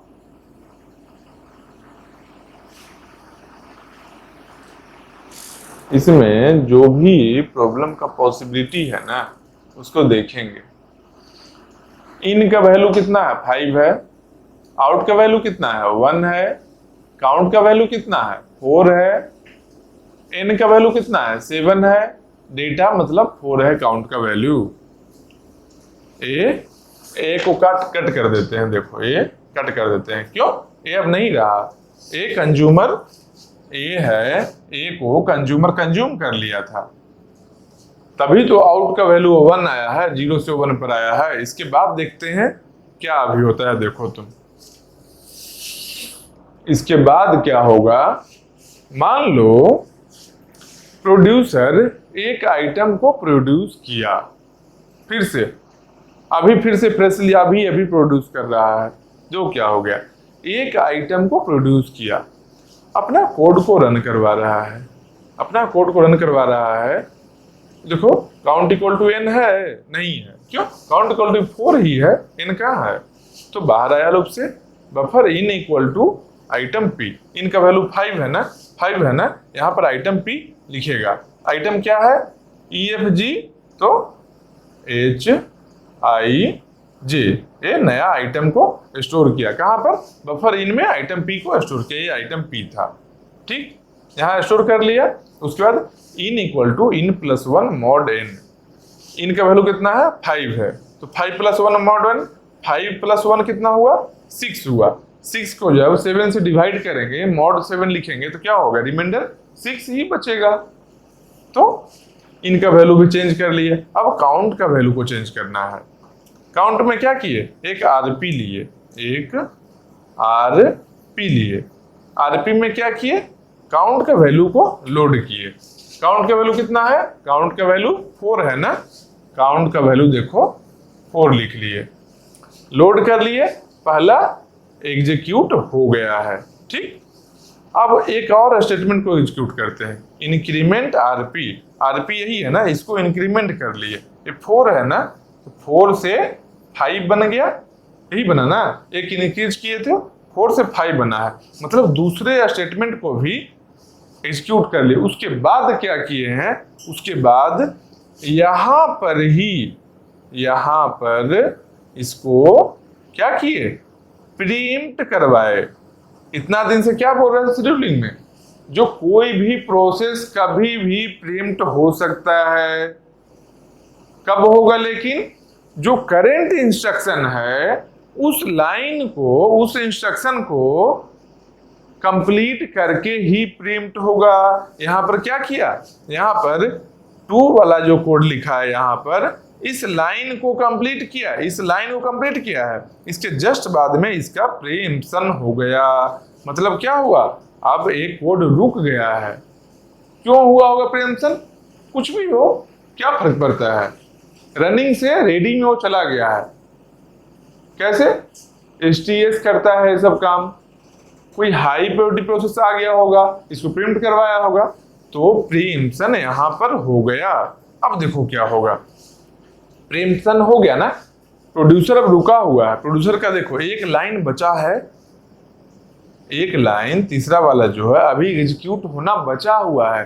प्रीएम्प्शन का मतलब हम क्या बताए हैं हमेशा, प्रीएम्प्शन इज ए टेम्पररी स्टॉप, ये टेम्पररी है, इंड नहीं हुआ, टर्मिनेट नहीं हुआ है। प्रीएम्प्शन कहां होता था याद करो, यहां पर रेडी स्टेट होता था, एक होता था रनिंग स्टेट होता था, एक और होता था टर्मिनेशन स्टेट होता था। तो रनिंग से रेडी में जाता था, अब प्रिंट होकर रनिंग से रेडी में, मतलब रेडी से रनिंग में गया प्रोसेस रन करने के लिए, और रनिंग से रेडी में आया प्रिंट होकर, टर्मिनेट हुआ था। क्या प्रीएम्प्शन इसी को कहते थे ना, प्रीएम्प्शन इसी को ना कहते थे, जो रनिंग से रेडी में गया था।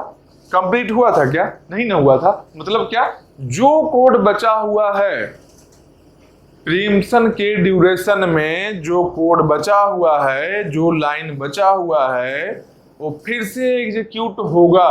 अभी हो, थोड़ी देर बाद हो, थोड़ा ज्यादा टाइम बाद हो, लेकिन एक बात श्योर है कि ये एग्जीक्यूट होगा। कब होगा देखते हैं, थोड़ा देर बाद होगा, लेकिन थोड़ा देर बाद होगा अगर, तो उतना टाइम तक ये प्रोसेस प्रीएम्प्ट हुआ है। तो सीपीयू है ना, प्रोसेसर यही है ना, प्रोसेसर बैठा हुआ है। एक जब प्रीएम्प्शन होता था तो कभी ऐसा हम बोले थे प्रीएम्प्शन के बाद में प्रोसेसर बैठा रहेगा, नहीं, प्रीएम्प्शन हुआ है, अगर कोई और प्रोसेस है तो रन कर सकता है। यहाँ पर कोई प्रोसेस अगर अवेलेबल है तो रनिंग स्टेट में रन कर सकता है। प्रीएम्प्शन के बाद एक प्रोसेस प्रीएम्प्ट हो गया है तो दूसरे प्रोसेस को शेड्यूल किया जा सकता है। कौन करेगा, शॉर्ट टर्म शेड्यूलर, तो यहां आ सकता है। अब देखो यहां क्या होगा, इसको मिटाते हैं, अच्छे से समझना। इसके बाद क्या होगा, 2 लाइन एग्जीक्यूट होगा, प्रीएम्प्ट हुआ। इसके बाद हुआ कंज्यूमर को कुछ जरूरत आ गया, एक लाइन बचा है इसका कोड, एक लाइन देखो अभी बचा है, याद रखना। यहाँ पर आएंगे, फिर से लौट कर आएंगे, यहाँ पर इसी लाइन पर जहां पर प्रिंट किए हैं यहाँ पर ही लौट कर आएंगे। लेकिन इस बीच में कंज्यूमर को कुछ जरूरत आ चुका है। देखो क्या जरूरत आया है कंज्यूमर को, कंज्यूमर को एक आइटम चाहिए, तो क्या करेगा कंज्यूमर, क्या करेगा, बफर से कंज्यूम करेगा। कैसे, अपना कोड को रन करवा कर, अपने कोड के अकॉर्डिंग। देखो रन करवाने पर क्या होगा, void consumer void int item C जिसको कंज्यूम करना है, स्टोर करने के लिए एक वेरिएबल इसके पास में है, while true while count equal to 0। Count equal to 0 है क्या, चेक कर रहा है, काउंट का वैल्यू कितना है अभी 4 है, 0 नहीं है ना, मतलब कि ये लूप से बाहर आ गया। बाहर आया तो item C equal to buffer out, out वाला कितना है, आउट का बफर कितना है, ये देखो आउट यहाँ पर है, आउट 1 है ना, तो 1 में क्या है वैल्यू, बी है, बी अब यहां से चला गया। बी यहां से चला गया, कहां पर गया, बी को स्टोर कहां किया गया, आइटम सी में। लो यहां लिख देते हैं, item C equal to B, item C equal to B. कहां से, यहां से आया। फिर आउट को क्या किए, out equal to out plus 1 mod N, ये किए ना आउट को इंक्रीमेंट करके मॉड किए, मॉड फंक्शन लगाए उसमें। तो आउट कितना है, 1 है, तो 1 प्लस 1 कितना होगा, 2 होगा। अब 2 को मॉड 7 करेंगे तो कितना आएगा, 2 ही आएगा। 2 को डिवाइड करो, 2 को 2 है, 2 को इस साइड में ऐसे 2 को डिवाइड करो 7 से, ऐसे डिवाइड करना है। क्या हुआ, 0 टाइम्स आया, 0 आया, रिमाइंडर कितना हुआ है, 2 ही आया ना। तो इसीलिए इसका वैल्यू, आउट का value out plus 1 mod N 2 ही आया है। अब देखो उसके आगे का खेल, एक एक लाइन समझना, एक एक वर्ड को समझना, बहुत काम का चीज है। आउट वाला तो हो गया, हाँ ये स्टेटमेंट रन करवा लिया, आउट का वैल्यू चेंज कर लिए। अब क्या आया, count equal to count minus 1। इसके बाद इसको एग्जीक्यूट करेंगे ना, लेकिन कंज्यूमर क्या बोल रहा है कि हम इस स्टेटमेंट को एग्जीक्यूट तो करते हैं लेकिन एक बार में नहीं करते हैं, हम इसको 3 स्टेटमेंट में ब्रेक करके एग्जीक्यूट करते हैं। ये तीनों स्टेटमेंट है मेरा, इस तीनों स्टेटमेंट के अकॉर्डिंग ही हम करेंगे। तो अभी तक क्या हुआ था, A1 इसका 2 एग्जीक्यूट होकर प्रीएम्पशन हुआ था ना, इसको लिखते हैं हम लोग, ठीक ना। इसको ये हम लोग का जगह है जिसमें केवल एनालिसिस करेंगे, कुछ और चीज नहीं लिखेंगे। ये हम लोग का जगह है, देखो डबल बॉर्डर कर देते हैं, ये डबल बॉर्डर हो गया डिजाइन वाला, ठीक। बोलो इतना अच्छा ड्राइंग कहाँ से सीखे, अरे मेरा टैलेंट है, बचपन में हम पहाड़ पत्थर भी बनाते थे। जो भी है, अच्छा हो ना हो कुछ तो बना। चलो फिर, तो यहाँ क्या क्या एग्जीक्यूट हुआ है उस सीक्वेंस को लिखना चाहते हैं हम। क्या क्या हुआ है, 1 हुआ है और 2 हुआ है, 2 के बाद में रुका हुआ है। 1 किसका हुआ है, 1 किसका हुआ है, कौन है, प्रोड्यूसर का है। 1 प्रोड्यूसर P लिख देते हैं। 2 किसका है, 2 भी प्रोड्यूसर का है, यहां भी लिख देते हैं P। हाँ, इसके बाद क्या हुआ, इसके बाद प्रीएम्पशन हो गया है, रन हो रहा है ही ना प्रोसेस, उसका रुका हुआ है ना। देखते हैं क्या सीक्वेंस में रन करवाने पर क्या कुछ चेंज आता है या नहीं। यहाँ पर क्या करवाए, यहाँ पर काउंट के वैल्यू को चेंज करने के लिए ये काम करवाना है, ये तीनों कोड को रन करवाना है। तो देखो क्या करेंगे, लोड RCM काउंट, यहाँ पर क्या करेंगे, एक रजिस्टर क्या लेंगे, RC, जिस तरीके से यहाँ पर लिए थे RP लिए थे, हाँ RP रजिस्टर फॉर प्रोड्यूसर, वैसे ही यहाँ पर रजिस्टर फॉर कंज्यूमर लेंगे। तो यहाँ पर RC के वैल्यू क्या करेंगे, RC के वैल्यू में लोड RCM काउंट, मतलब काउंट का जो वैल्यू है RC में लोड करेंगे। काउंट का क्या वैल्यू है, काउंट का वैल्यू क्या है, 4 है ना। 4 को कहाँ रखेंगे, 4 को RC में रखे, यहां ही रखेंगे ना। ये जो काउंट का वैल्यू है RC में रखेंगे, क्यों, load RCM count, M count का वैल्यू को RC में लोड करना है। तो ये एग्जीक्यूट हो गया। ये क्या है, कंज्यूमर का फर्स्ट कोड एग्जीक्यूट कर लिए हैं। यहां इसके बाद में क्या किए, कंज्यूमर वाले को लाओ ब्लू से बनाते हैं।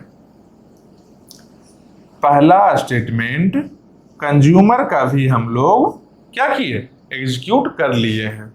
फिर उसके बाद देखो कहाँ आए, डिक्रीमेंट RC को डिक्रीमेंट करते हैं। RC को डिक्रीमेंट किए तो क्या हो गया, 4 है, 4 से डिक्रीज किए तो 1 डिक्रीज किए, कितना आया, 3 आया ना। ये स्टेटमेंट भी कर लिए हम लोग, दूसरा स्टेटमेंट भी उसका कर लिए। तो यहाँ क्या लिखेंगे, इसके बाद में ऐसे लो, या ऐसे सीक्वेंस ऑर्डर है, देखो 1 प्रोड्यूसर का, 2 प्रोड्यूसर का, 1 कंज्यूमर का। इसके बाद क्या है, इसके बाद में 2 भी कंज्यूमर का किए, उसके बाद में 3 भी करते हैं कंज्यूमर का। ठीक, देखते हैं क्या चेंज आने वाला है। कंज्यूमर का 3 जब करेंगे, 3 क्या है, store M count RC. RC का वैल्यू कितना है, आरसी का वैल्यू अभी 3 है। इस 3 को क्या करना है, इस आरसी के वैल्यू को काउंट में स्टोर करना है, इस आरसी के वैल्यू को यहाँ काउंट में स्टोर करना है। तो आरसी का वैल्यू कितना आया, 3 को कहाँ स्टोर किए, देखो आरसी के वैल्यू को काउंट में स्टोर करना है, तो 3 के वैल्यू को स्टोर किए कहाँ पर, काउंट में। काउंट में क्या किए, 3 स्टोर कर लिए, तो काउंट का वैल्यू कितना हुआ, 3 हुआ। तो मतलब थर्ड स्टेटमेंट को भी क्या करवाया हम लोग, थर्ड स्टेटमेंट को हम लोग एग्जीक्यूट करवा लिए। तो क्या लिखेंगे, third statement of consumer also executed.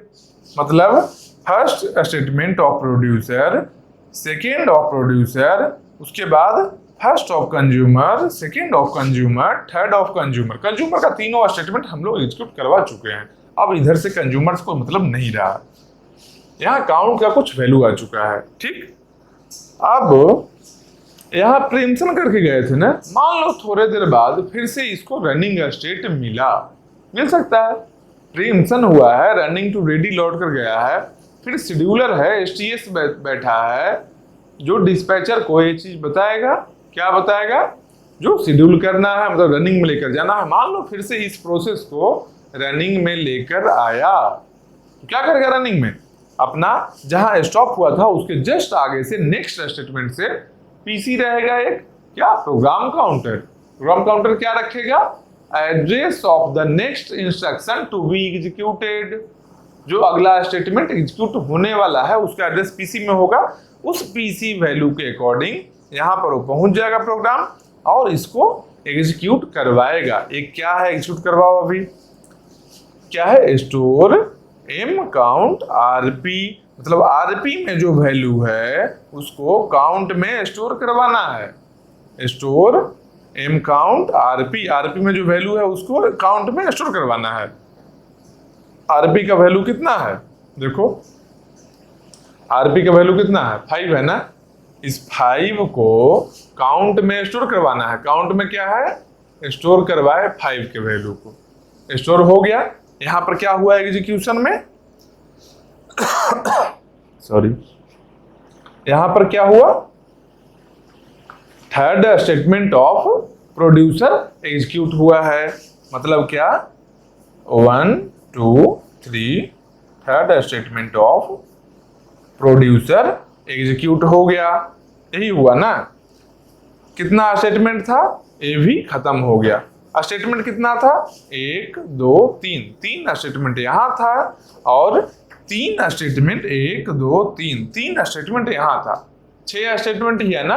अब देखो यहाँ पर कितना रन किया है अब तक, 1 2 3 4 5 6, मतलब 6 स्टेटमेंट रन कर चुका है। मतलब प्रोड्यूसर का कोड भी खत्म हो गया है, कंज्यूमर के कोड भी खत्म हो गया है। ठीक, अब देखते हैं ये कोड रन किया था, जो वैल्यू यहाँ लेकर आया था वो वैल्यू सही है या नहीं।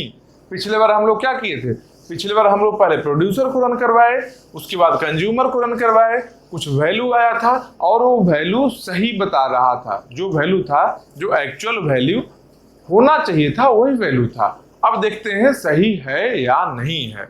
तो कहाँ देखेंगे भाई, देखेंगे EN का वैल्यू क्या है, मैक्सिमम कैपेसिटी की कोई चेंज करता है क्या, कोई नहीं चेंज करता है, ये तो ऐसे ही रहेगा।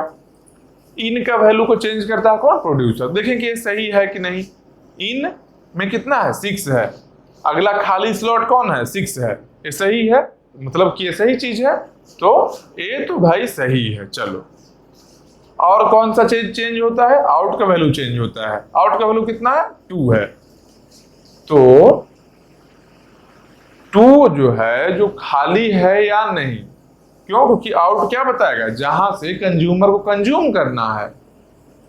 तो पहला जो फिल होगा, पहला जो स्पेस जिसमें डेटा होगा वो किसके पास होगा, आउट वाले में होगा। तो देखो आउट 2 है, इसका आउट का वैल्यू 2 है, 2 में क्या है, सी है, खाली नहीं है, इसके पहले खाली है, मतलब कि यहाँ पर खाली नहीं है, मतलब ये भी सही है ना।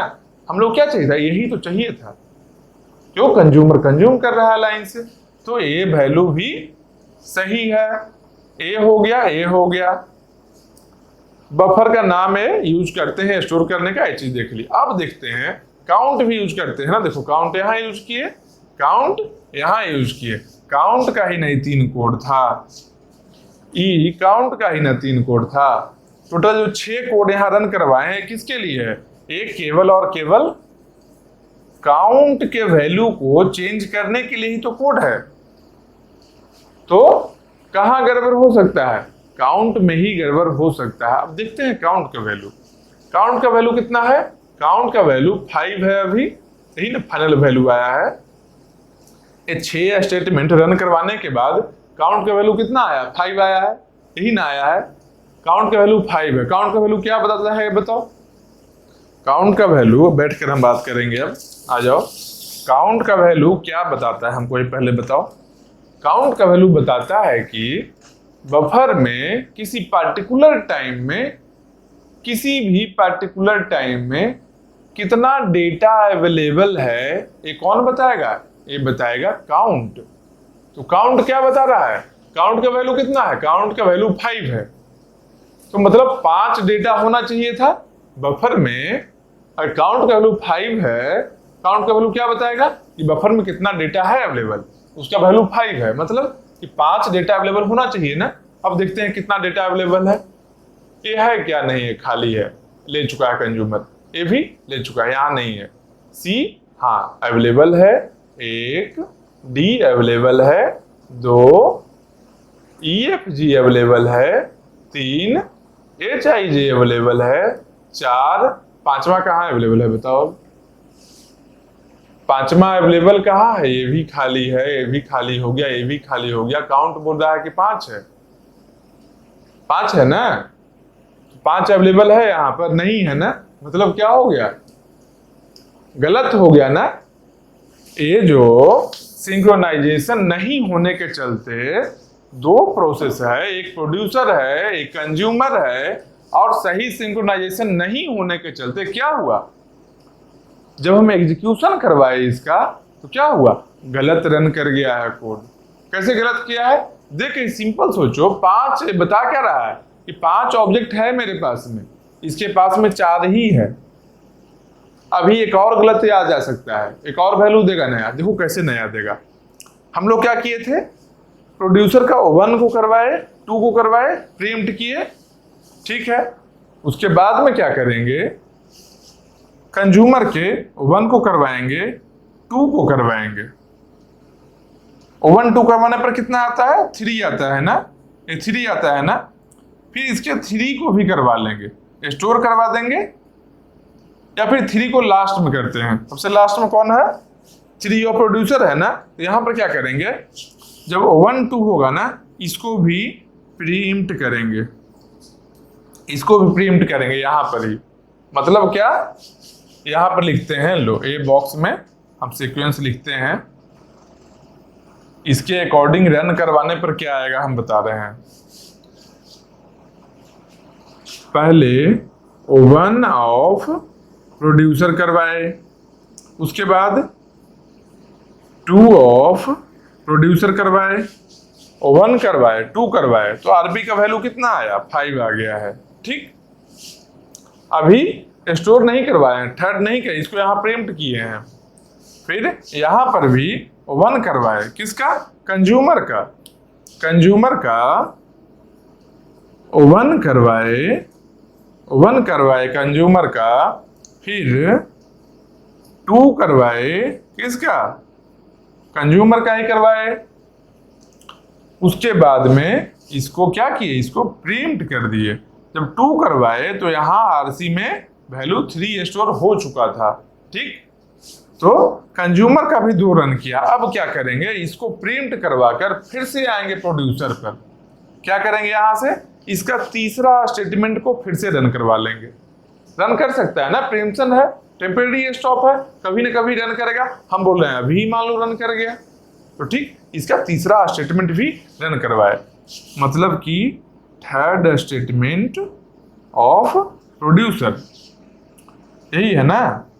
तो थर्ड स्टेटमेंट प्रोड्यूसर क्या है, आरपी के वैल्यू को स्टोर करेगा। कहां पर स्टोर करेगा, काउंट में स्टोर करेगा। आरपी का वैल्यू क्या है, 5 है, 5 है मान लो, स्टोर कर दिया, चलो 5 आ गया, 5 वैल्यू लिखा है, 5 आ गया, स्टोर कर दिया। अब इसके बाद हम लोग फिर से कंज्यूमर के पास आए और इसका थर्ड स्टेटमेंट को एग्जीक्यूट करवाए। ये क्या बोल रहा है, store M count RC, RC का वैल्यू को काउंट में स्टोर करो। आरसी का वैल्यू क्या है, 3 है, आरसी का वैल्यू 3 है ना, फिर से इसमें स्टोर किए 3।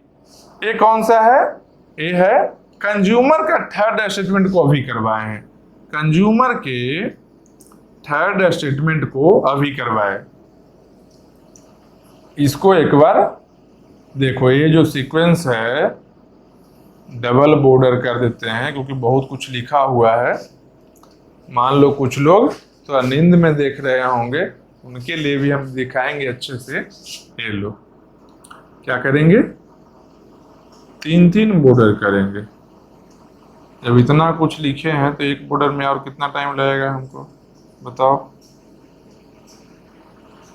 और तुम लोग तो जानते हो ड्राइंग को हम एंजॉय करते हैं। यह देखो कितना अच्छा लग रहा है, दूर से भी दिख रहा है, कितना भी दूर आएंगे दिख रहा है। हाँ, तो ये सीक्वेंस में जब करवाए तो क्या हुआ, काउंट का वैल्यू 3 हो गया।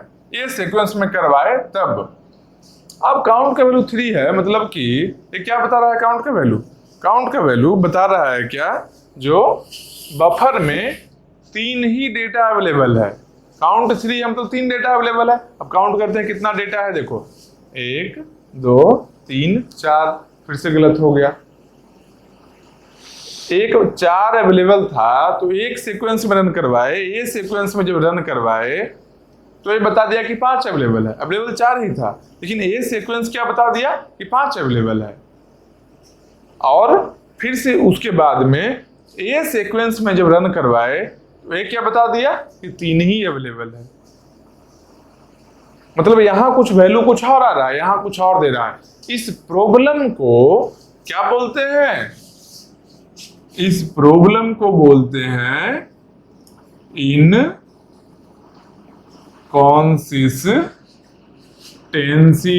इनकंसिस्टेंसी, यही है ना। वैल्यू कुछ और है, फैक्ट कुछ और है, बता कुछ और रहा है, इनकंसिस्टेंट है वो। जो चाहिए रिजल्ट हम लोग को सही रिजल्ट नहीं दे रहा है।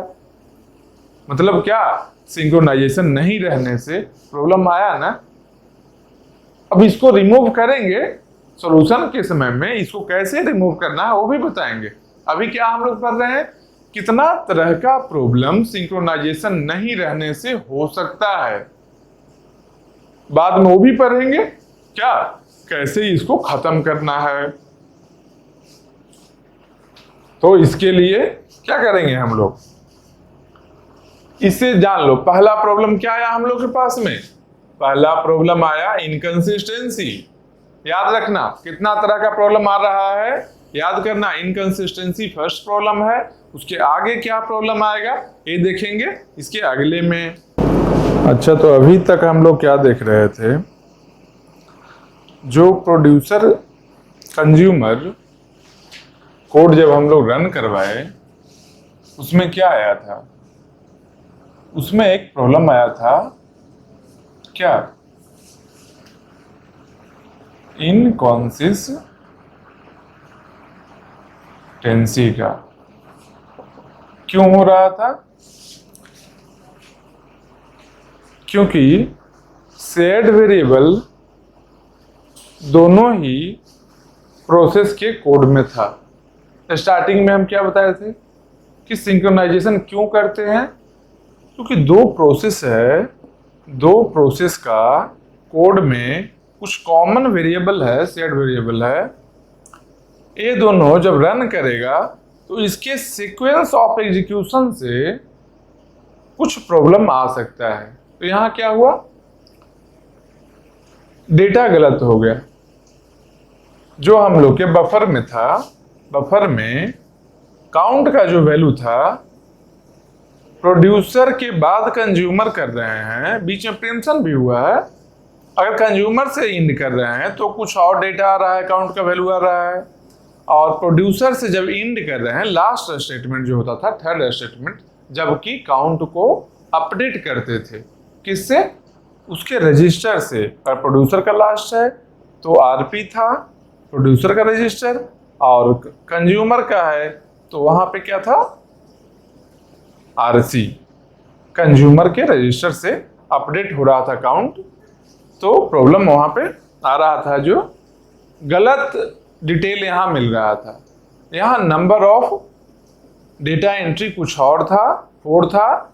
एक केस में 5 मिल रहा था और एक केस में 3 मिल रहा था।